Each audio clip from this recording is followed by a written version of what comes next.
Welcome to Chef Dell's Diet Daze. Today I'm interviewing Julie Guthman, author of Weighing In: Obesity, Food Justice, and the Limits of Capitalism. I had to read through this book twice because it's somewhat academic in its content, and I haven't been in school for over 30 years.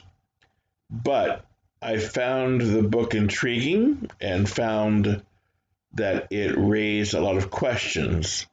What it didn't do was give a lot of answers, and maybe that's okay. There were so many points that I wanted to cover in this interview, but our time together was short. Ms. Guthman only had about an hour for the interview, and so I tended to jump around a little bit from topic to topic, trying to get to those that I felt were significant for our purpose here in this group. I hope you like the interview. It might lead some of you to read the book. Those that I know who did read it found, like I did, that it challenged their thinking on weight loss a little bit, but again, it raised more questions than it gave answers. So let me know what you think.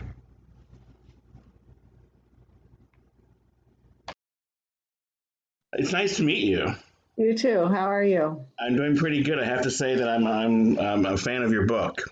Thank you. It really is really, there's so much in there. There's so much in there. Yeah. What inspired you to write it? I have been studying the alternative food movement for a long time, and I was really irritated with their appropriation of obesity rhetoric and how, like, all of a sudden, organic local food could be a solution to obesity. And I just didn't like the way that was being paired. Mm-hmm. I mean, there's a lot of, I was just kind of irritated with the whole conversation around obesity.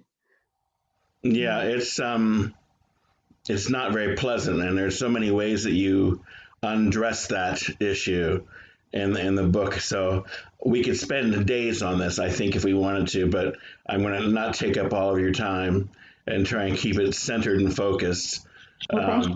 if that's okay. Again. Well, all right. So yeah, let's talk about well, chapter 2. The title is "How Do We Know Obesity is a Problem?"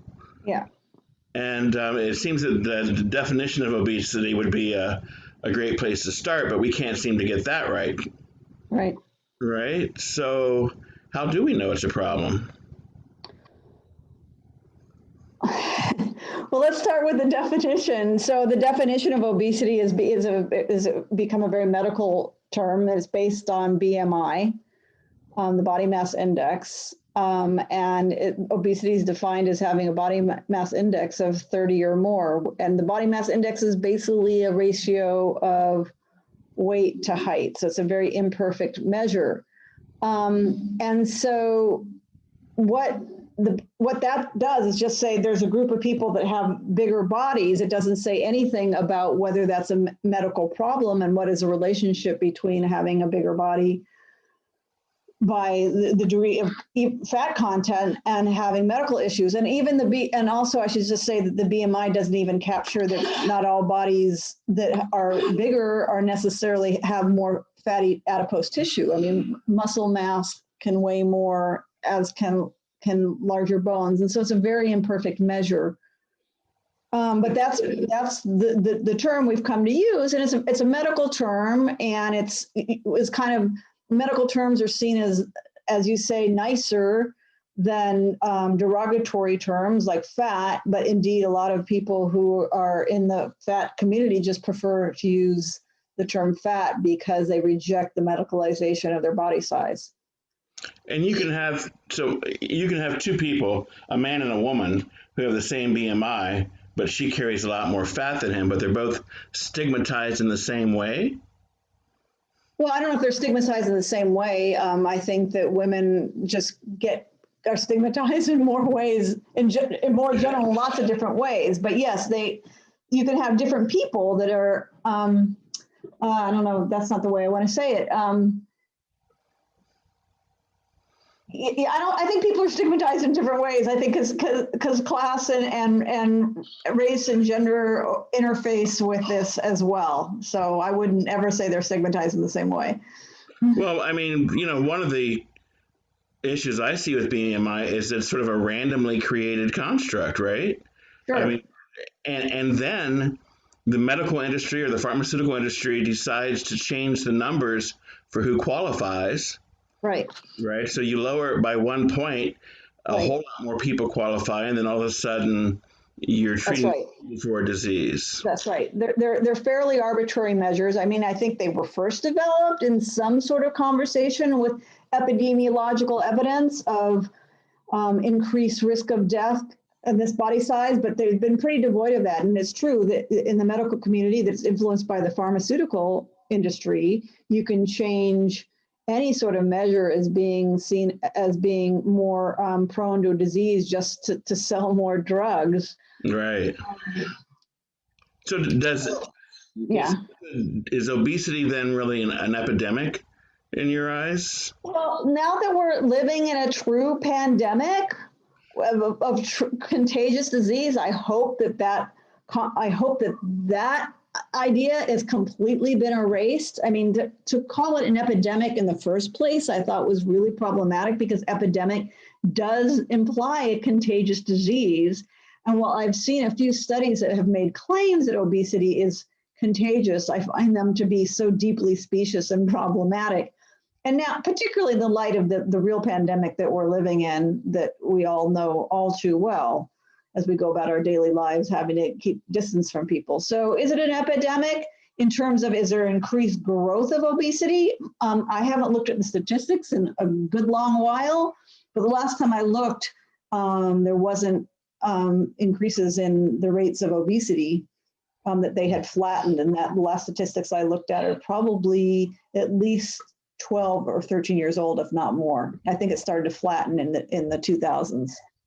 Wow. Yeah.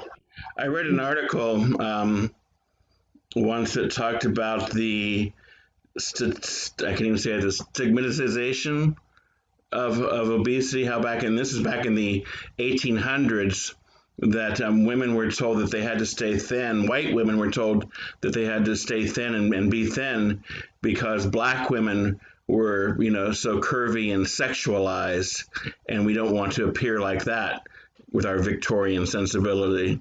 Right. So there's been a lot of discrimination around the whole concept of obesity too.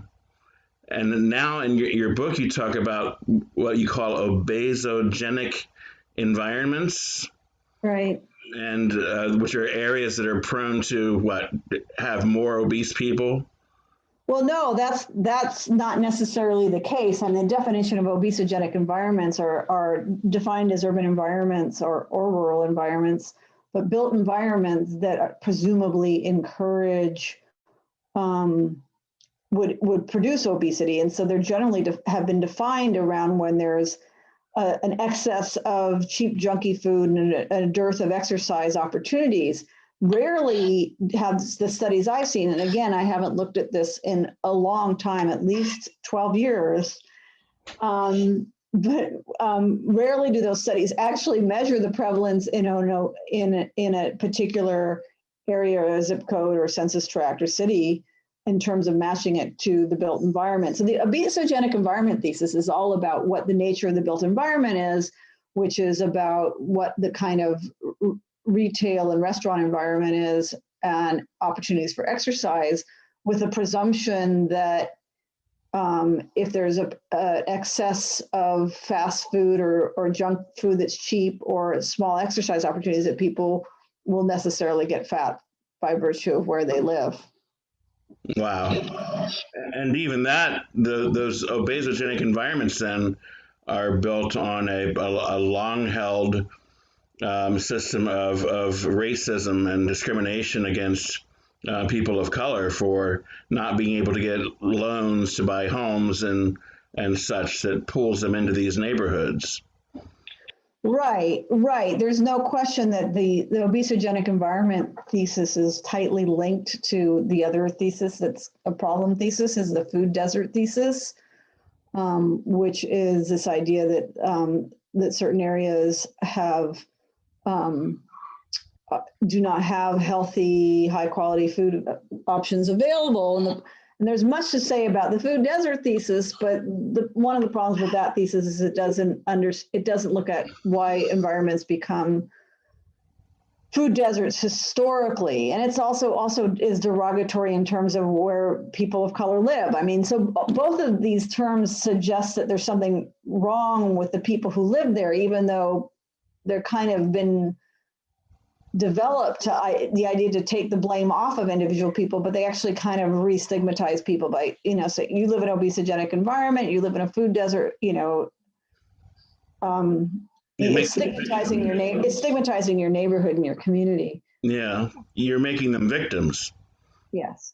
Yeah, so I guess awareness is one way that you grow beyond that, but I live in an obesogenic environment. I mean, I don't, but for example, say I do. How do I improve my circumstance in an environment like that? It's what's the solution? You have people coming in from the outside, the food activists that are telling me, hey, you need to eat organic and you need to eat fresh fruits and vegetables. And to be honest, I eat fresh fruits and vegetables and I'm so fat, right? So, I mean, you have that on the one side. And then even I know a neighborhood where people from that neighborhood, a neighborhood of color, are working to create spaces that are safe for people by planting community gardens, which you write about, and creating a farmer's market to go to. But what I see attending these markets are people who've moved in from the outside, the beginning of the gentrified, moving in. People across the street in the the low-income housing are not. Exactly. So how do we get to that person in the low-income housing and get to them to say, hey, we need to make some better choices. We need to think things differently. I don't know the answer to that question. I think that sometimes we understate about people's knowledge of food and desire for good food. A lot of it is an income problem. So I think most people have heard about the drumbeat of what we're supposed to eat, and if they want to eat that way and they can afford to, they will. But the affordability is a big one, and then others are just like, others are like, it's not my high priority, and that's their prerogative for it not to be their high priority. But you know what? People who eat junk food and who ignore all the dietary advice, it's all often conflicting, can be very thin, and they're not called into account in the same way that fat people are if they eat junk food. So like, we can critique junk food, and I would and I could, and for being nutritionally debilitating, and I think we ought to have healthier food available for all, but you don't get taken into account for eating junk food if you're thin. No. Maybe your doctor complains, right? Well, it sort of brings to question that you ask in the book, whose problem is obesity? So the problem with being a fat person is that discrimination happens in all kinds of ways, in jobs that I might apply for. When I go to get on a plane, I might be charged extra for my seating, all kinds of way. And yet society is pointing fingers at me. You call it part of this neoliberal society that we're living in, where the onus for health is on the individual. It's up to me as the individual to take responsibility for my health and for losing weight and all those other things. But we live in a capitalistic society that does several things to counter that. In other words, one, we make a lot of money off of fat people in the diet industry. Right. And we make a lot of money selling food to fat people as Sure. well. So do we really want them to lose weight? You know, a lot of the people I kind of witnessed that kind of inspired my writing on this were a lot of public health professionals. I'd go to conferences and they just would be so up in arms about obesity, like really just furious. And I always felt like, wow, don't we have bigger fish to fry? No pun intended. I mean, there's a world of problems out there. And so, but there was this kind of moral righteousness about it. And yeah, those conferences were not safe spaces for fat people. That's for sure. But I guess I lost my train of thought there. I lost my train of thought. That's okay. Well, I mean, you know, when we start pointing the fingers of obesity at the fat, I think that's unfair.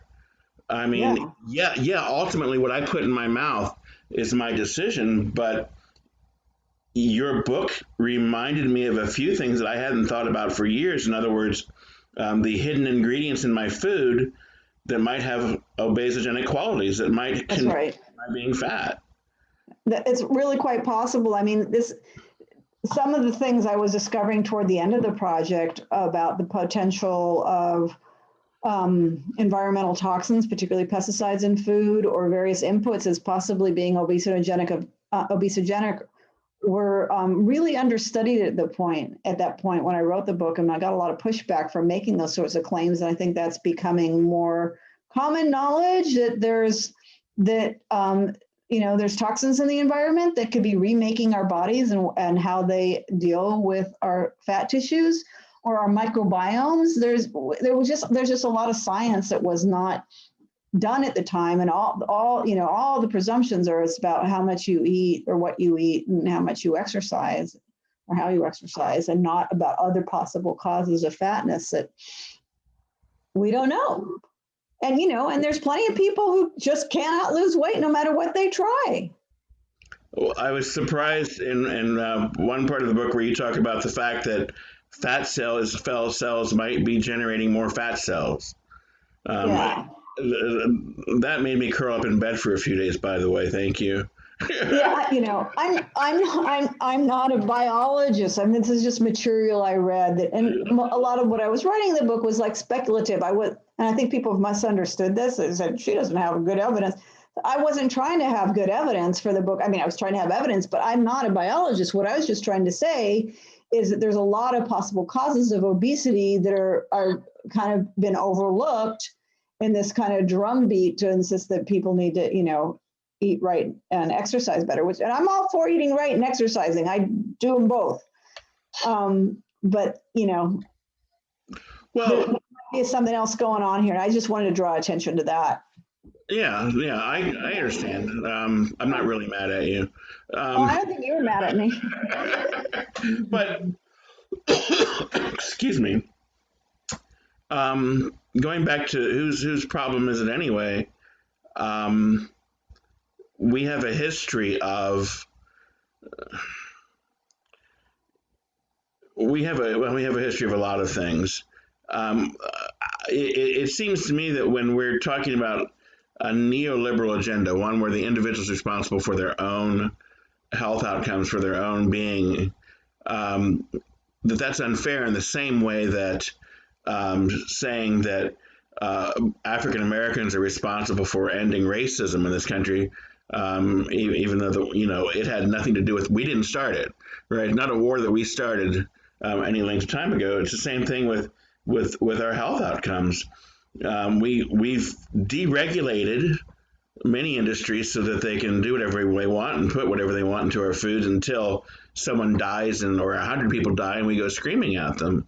So, Nor do we have a robust medical system of preventative care.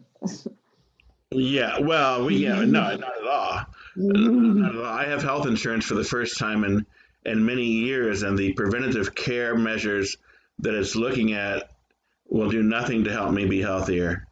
I mean, I may live the rest of my life at 450 pounds, and that, according to some, that might be the best thing to do is to stop this yo-yo effect of dieting. That's what they say. Well, I don't agree 100% because, walking up and down stairs still hurts, right? When Yeah. you weigh 450 pounds. Yeah. So, but there has to be a look at some kind of best practices, something that we can do to really address the problem for those that want to address it. I don't know what that is. I'm speculating maybe in the same way that you are. Weight loss programs, 99.1% of them fail. That's the failure rate for those listening, 99.1%. So obviously we've got to stop dieting, right? Fruits and vegetables in and of themselves aren't going to make us healthy if we're still eating potato chips as an afterthought, or if we're still, swallowing down 4,000 calories a day to support a 400-pound body. So I don't know what the answers are, and I kind of I wanted to be frustrated that you didn't provide more answers in the book, but I get it. I get that this isn't about the answers. This is about raising the issue and awareness for it. I'm not qualified to provide answers. I mean, I'm a geographer. I'm a social scientist, and I just kind of wanted to raise the question. So to allow kind of a reframing. Yeah. Well, one of the things that you do is to compare the obesogenic environment with the leptogenic environment, which is where the thin people live. Right. I see fat people in both of those environments and thin people in both of those environments. For sure. Right? So can we really separate the two in any kind of way? Or no, I mean, look, a lot of that book was just playing with ideas and having fun. But, there's no question that if you look at it regionally, there's areas where people tend to be thinner on average and people that tend to be fatter on average. And that's not talking about the kind of like there's just variation in people's bodies. There is just variation in people's bodies. And I think that's a separate question. Like I said, like you've said, there's certain people that are just tend toward a particular weight no matter what they do. And that's always been the case. There's nothing particularly new about it. But we do have to take seriously as not as a problem, but as a fact that there has been a growth in body size and what might explain that, and that's somewhat regionalized. Uh-huh. And it's true in cities too. And it's not necessarily that the environment is the cause. I mean, one could argue that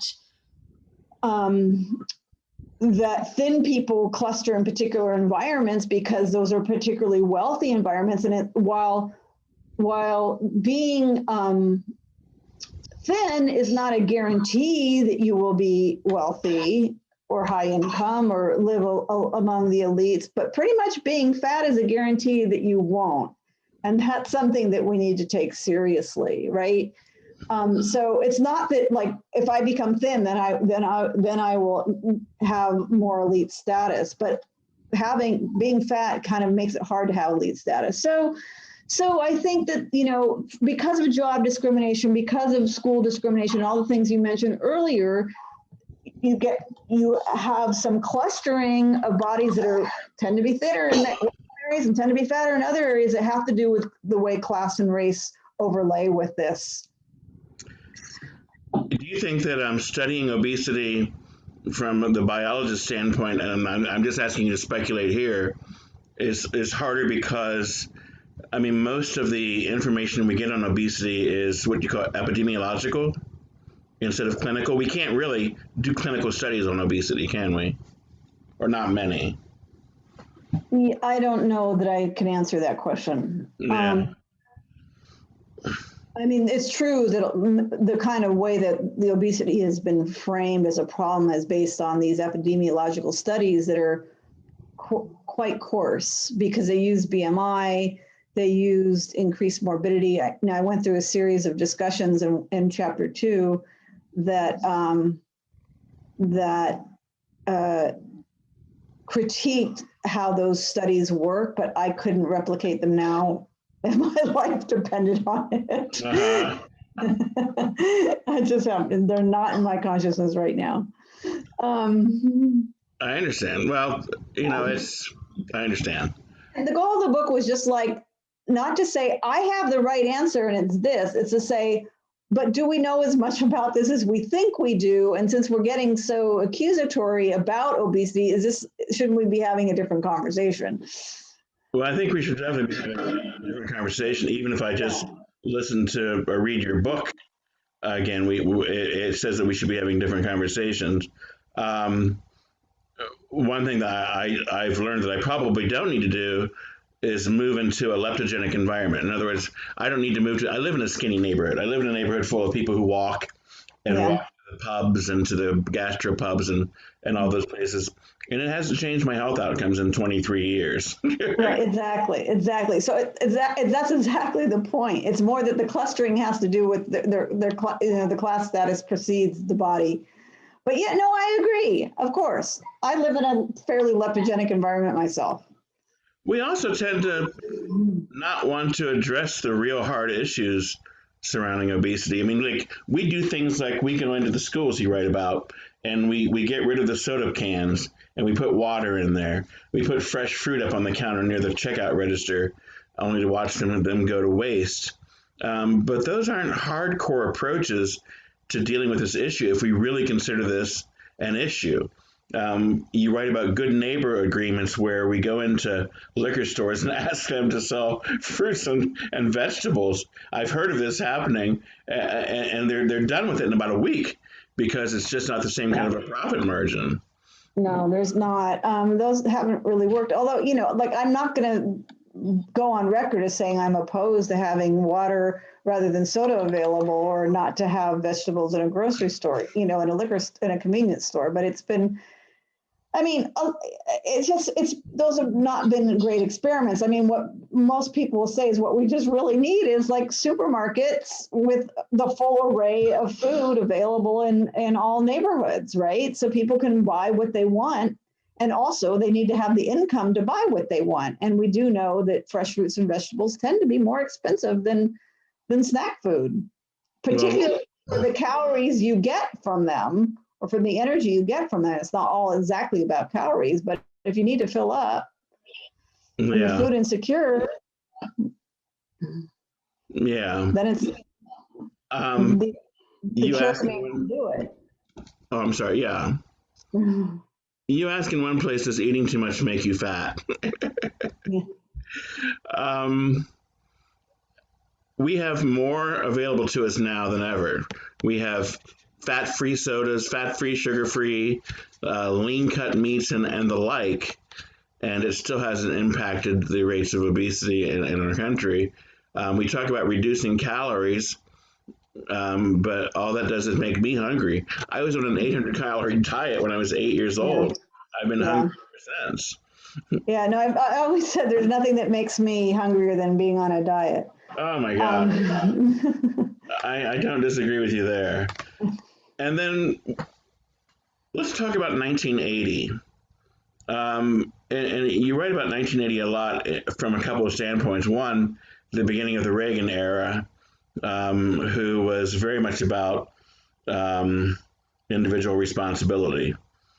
And he did a lot of things he got rid of labor, unionized labor as much as possible, so that they could push down wages and unregulate working conditions. And it tended to create the working class today is far worse off than they were before 1980, right? That seems to be something we could address. That seems to be one of those things that we could really go in and fix. And there's been efforts at living wages, right? We keep hearing about a living wage, but no real movement towards it. No, we have a lot of work to do politically, shall we say? We're an imperfect country. What? We could just close it up there and say we're imperfect and we've got work to do. We have a lot of work to do. What about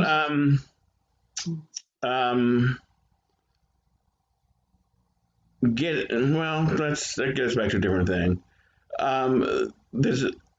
Since 1980, you talk about the increase in the number of very big people. That's probably people like me, and how that has skewed the whole measure of BMI and all of that. I was reading in another article the fact that of the success rate of those who successfully lose weight, the least successful category are the morbidly obese. Yeah, I mean, I'm trying to, honestly, I'm trying to remember that, because I think the other thing that I was talking about in those statistics is that a lot of the rise in obesity was actually based on a large population becoming like 5 to 7 pounds heavier, right? So you can have a whole population. If like there was a bunch of people in the 29 BMI and they gained, on those people gain like 7 pounds over, 5 years or whatever on average, not they individual, but on average, there's a 7 pound weight gain across that population. You could show a huge rise of obesity just because they've jumped from the overweight category to the obese category. So a lot of the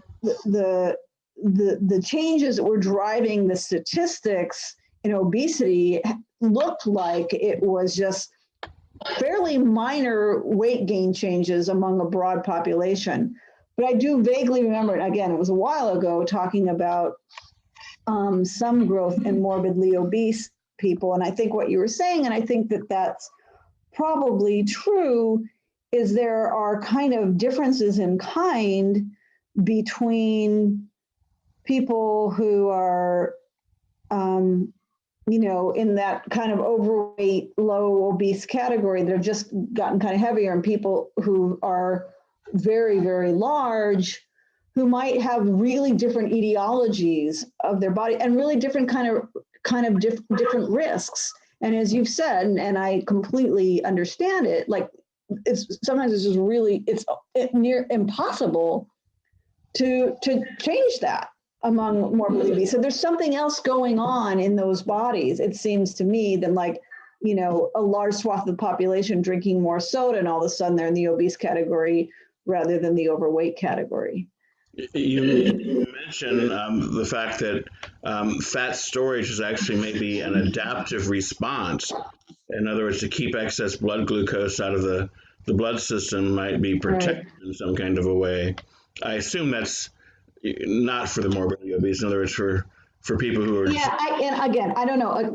I just want to be really careful here because I did not look at all the possible evidence. I just want to say these are kind of claims I'd read that were worth thinking about, right? Yeah.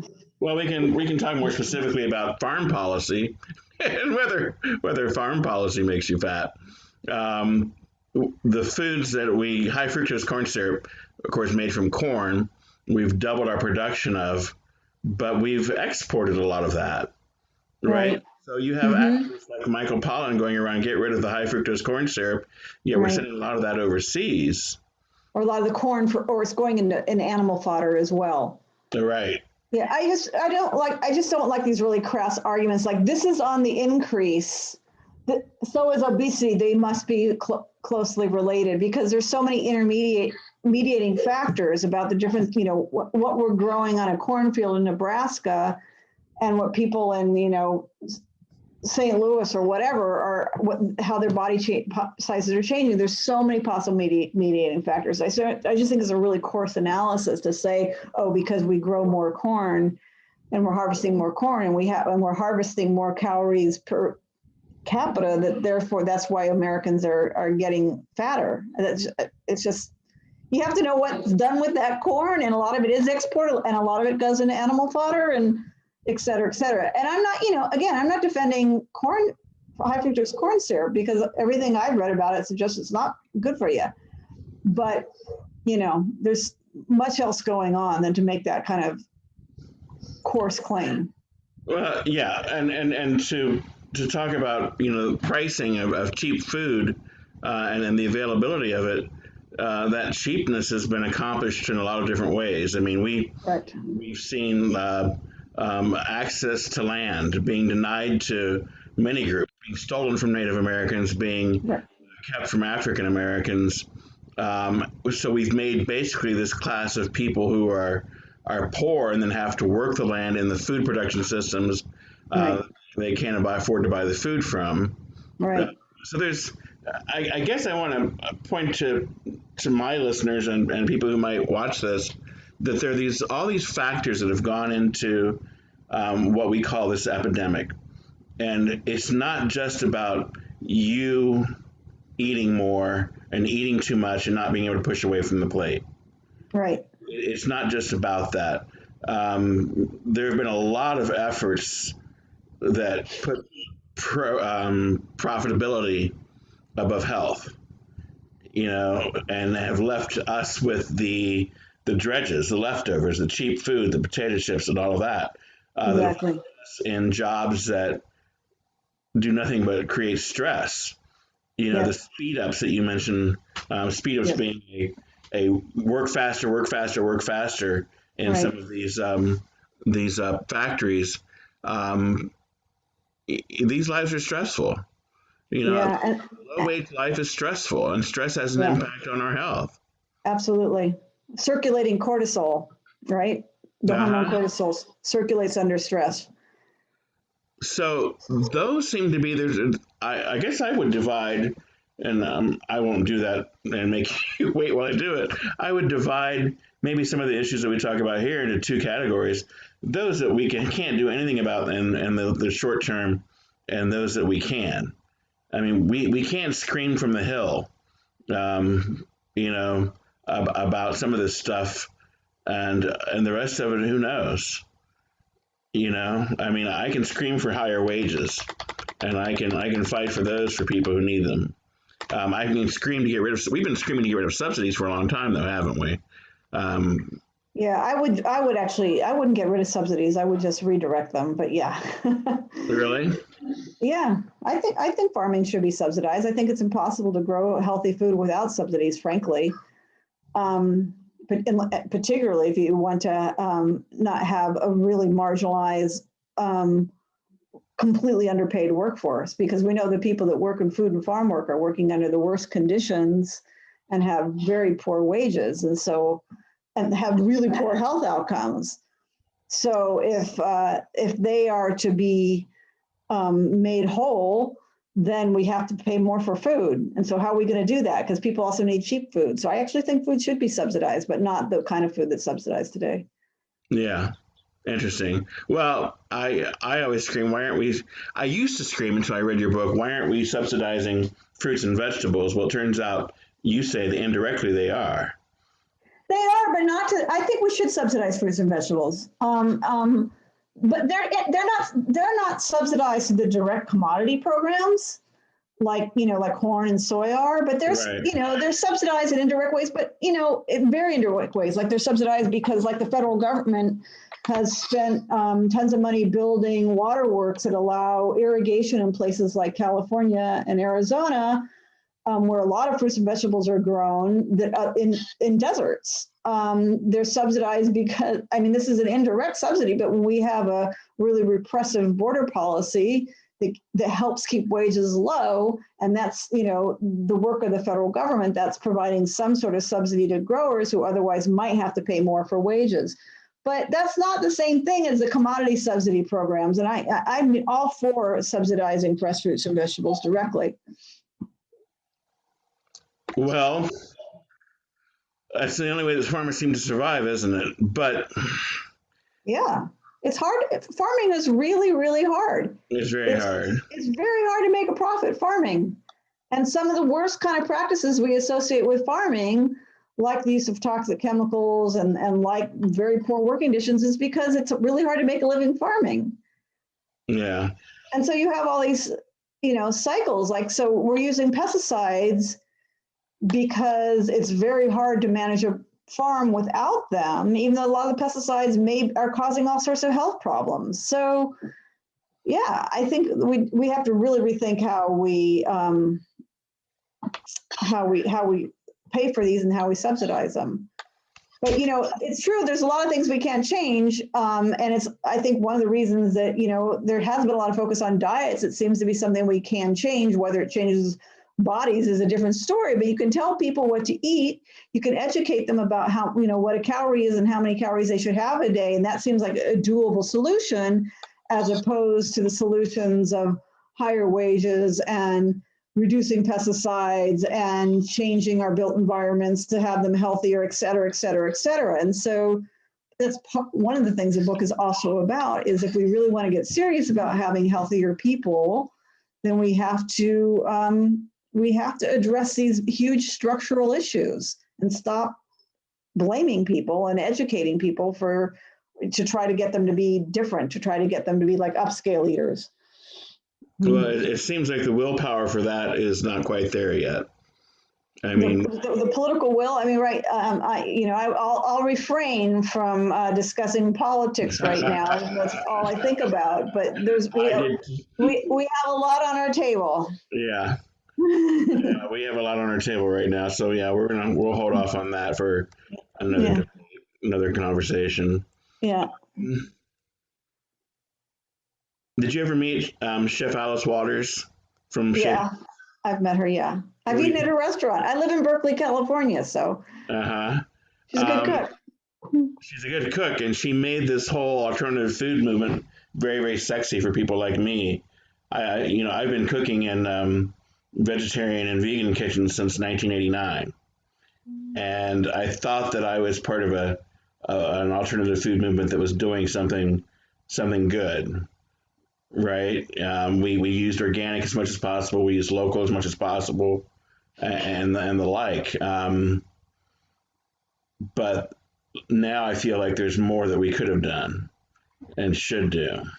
Yeah, I mean, look, I've written a lot about the alternative food movement, and I support the goals of having more sustainable agriculture that's more socially just. I support the goals in their entirety. So it's really about the methods, and the reason the alternative the alternative food movement is called the alternative food movement is because some of the original founders of the organic food farming movement in the United States, for example, really didn't think that they could make the changes that needed to be made at the level of the USDA and elsewhere. And so they decided to create alternatives for those who wanted to buy better stuff. And that sounds great. You don't think you can go against the powers that be. You create alternatives, but the problem is those alternatives became more by virtue of what they were more expensive, and so it becomes aligned with class. So only those who can afford it and who've been educated to these ideas buy this, and then everybody else eats the dregs. And so my long-standing critiques on the alternative food movement are not its goals, but the strategies that have been focused on only building these alternatives and not doing more to change the existing food system. I think that's changed since I wrote that book. I think a lot has changed since I wrote that book. I think the political climate is really changed. It's more divided. Never, but there's a much stronger social justice movement than there was when I wrote that book. And the Occupy Wall Street movement and the Black Lives Matter movement and so many other things have contributed to new ways of imagining that we can have a more socially just society. So, making and have made inroads in politics and in Congress and stuff. So I think that that's kind of what I was calling for, is like more attention to transforming structures and just supplying alternatives. It seems to me that what might need to happen is a joining of movements. You have the community food security movement, you have the alternative food movement, the food justice movement, and of course tie that all in with anything that's left of the labor movement. And you start to bring numbers together. And I see those movements as kind of evolving from each other. Because the way I write it a little bit in the book, and I've talked about elsewhere, is like you started with organics, and then there was this kind of critiques of organics as you can have, organics being globalized, so maybe we need a local food movement. And then people say, well, local food movement is catering too much to wealthy people. Maybe we need a community food security movement. that evolved into food justice, and that evolved into food sovereignty. And now, I mean, the food movement is much more radical than it was 30 years ago, and even when I was writing that book. So I see that as more not, those movements have kind of shifted. I don't think they're divided. I think it's the nature of the food movement, the way it's evolved. The coalescing with the labor movement is an important one, and there are some people who have, both scholars and activists, who have worked on bringing labor movements and food movements together. There's been some action around that. Awesome.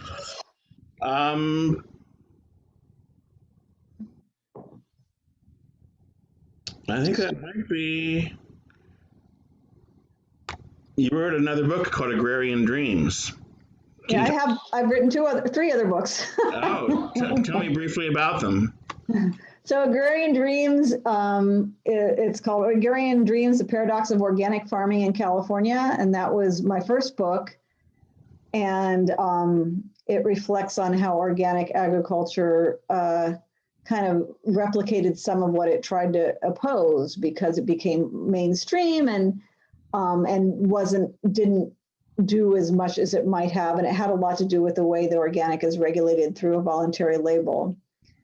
Then I have a book that's co-edited that contains chapters by other people called, oh my God, I can't believe I just spaced out the name of it, and I'm looking on my shelves. The New Food Activism. And that features, that kind of features some of what we were just talking about. It features food activism that's not just about building alternatives, that's trying to either restructure, big food, or that's more racially inclusive, because the alternative food movement was so white at one point. So that features a lot of more recent food activism. And then my latest book is actually about the California strawberry industry.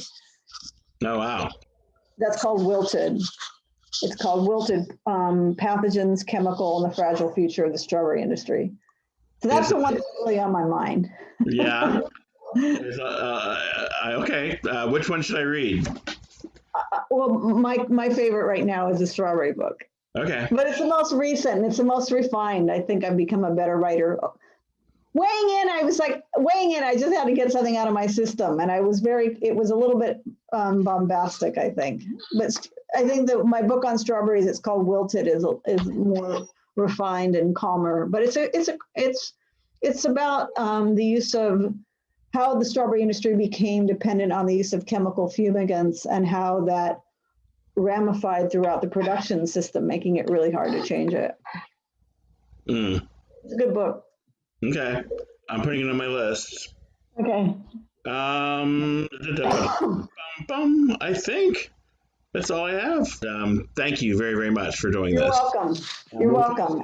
A link to your book on our page, and trying to get some attention to it, and the other ones as well. Great. Thank you, Del. It was really nice to meet you. Take care.